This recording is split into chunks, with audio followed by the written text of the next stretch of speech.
एक समय की बात है। महिमा शहर में अपनी पढ़ाई करने आई हुई थी। महिमा की एक बहुत ही अच्छी सहेली थी जिसका नाम मनीषा था। एक दिन महिमा की माँ का फोन आता है और वो महिमा को उसकी भाई की शादी के लिए घर बुलाती है। महिमा अगले दिन अपनी सहेली मनीषा को इस बारे में बताती है। मैं अपने घर जयपुर जा रही हूँ क्योंकि मेरे भैया की शादी है। अरे वाह, ये तो बड़ी खुशी की बात है। और तुम भी मेरे साथ जा रही हो, समझी? कोई बहाना नहीं चलेगा। हाँ हाँ, क्यों नहीं, मैं जरूर चलूंगी तुम्हारे साथ। दोनों सहेली बड़ी ही खुश होती हैं और जयपुर जाने की तैयारी में लग जाती हैं। एक हफ्ते बाद दोनों जयपुर पहुंच जाती हैं।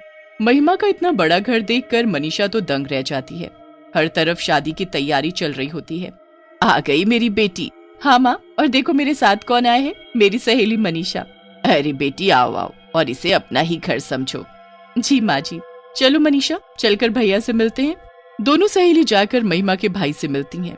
राहुल अपनी बहन को देखकर बहुत खुश हो जाता है। अरे कितने दिन लगा दिए आने में, जैसे किसी पड़ोस की शादी है। अरे भैया, बस एग्जाम्स की वजह से रुकना पड़ा, पर अब मैं आ गई हूँ ना।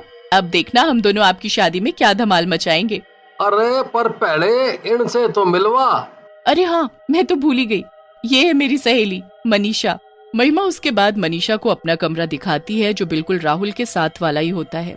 दोनों कमरे में जाकर बिस्तर पर पड़ जाती हैं और उनकी आंख लग जाती है। अगले दिन फिर दोनों अच्छे से तैयार होकर शादी की तैयारियों में लग जाती हैं। 2 दिन बाद राहुल की शादी हो जाती है और उनके घर एक सुंदर सी दुल्हन आ जाती है। अरे महिमा, ये तुम्हारी भाभी घूंघट क्यों किए हुए हैं? अरे ये शहर थोड़ी है, यहाँ बड़ों बड़ों को घूंघट करना ही पड़ता है। पूरी शादी अच्छे से निपट जाती है। अब अगले दिन महिमा और मनीषा को वापस शहर जाना होता है क्योंकि उनके कॉलेज की काफी छुट्टियां हो चुकी होती हैं। मनीषा को शहर जाने का बिल्कुल मन नहीं होता। वो उस रात बड़ी ही उदास होती है। जब महिमा सो रही होती है तब मनीषा उठकर बाहर टहलने लगती है। टहलते टहलते मनीषा बालकनी में जाकर खड़ी हो जाती है। बाहर काफी अच्छा मौसम होता है और ठंडी ठंडी हवा चल रही होती है। पर फिर उसका ध्यान अचानक नई नवेली बहू पर जाता है। अरे, ये इतनी रात को छत पर क्या करने जा रही है? मनीषा उसके पीछे पीछे जाने लगती है और छत पर पहुंच जाती है। छत पर घूंघट में वो बस चलती ही जा रही होती है। उसके बाद वो अपना घूंघट ऊपर करती है और आसमान में पूरे चांद को देखने लगती है।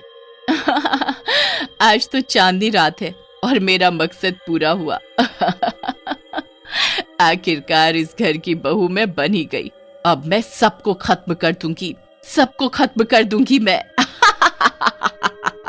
हे भगवान, ये महिमा की भाभी ऐसे क्यों हंस रही है? इनको आखिर हुआ क्या है? मनीषा छुपकर सब देख ही रही होती है कि तभी महिमा की भाभी पीछे मुड़ती है और फिर उसका चेहरा देख मनीषा वहीं जमीन में बैठ जाती है। वो कोई खूबसूरत लड़की नहीं बल्कि एक चुड़ैल होती है। मनीषा के तो गले से आवाज ही नहीं निकल रही होती। उसे कुछ भी समझ नहीं आ रहा होता कि अब वो क्या करे। वो जैसे तैसे हिम्मत करके खुद को संभालती है और अपने कमरे में भागती है।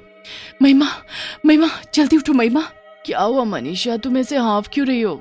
कोई बुरा सपना देख लिया क्या? सपना नहीं, सच में देख कर आ रही हूँ। तुम्हारी भाभी है ना, वो कोई और है। वो चुड़ैल है महिमा। मैंने खुद अभी उनको छत पर हंसते हुए देखा और वो आसमान में चांद को देखकर हंस रही थी और वो तो ये भी बोल रही थी कि वो सबको मार डालेगी।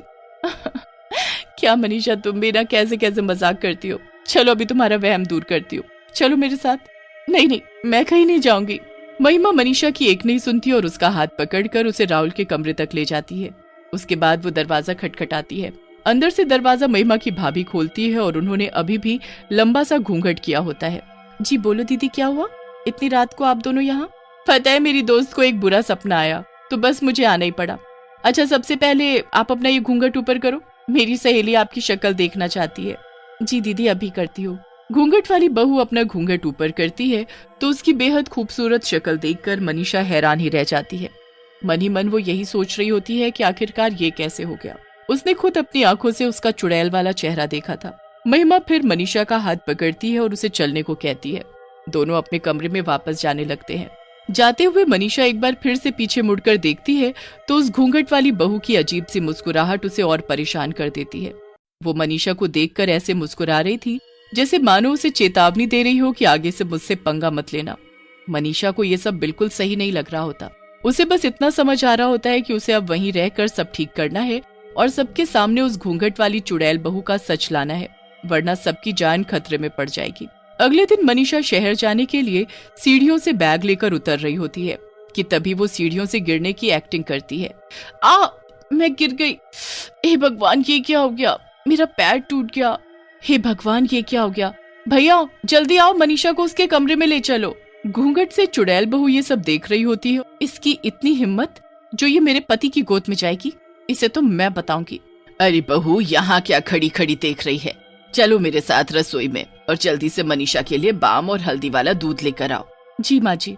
घूंघट वाली चुड़ैल बहू रसोई में अपनी सास के साथ जाती है और एक ग्लास में हल्दी वाला दूध बनाती है।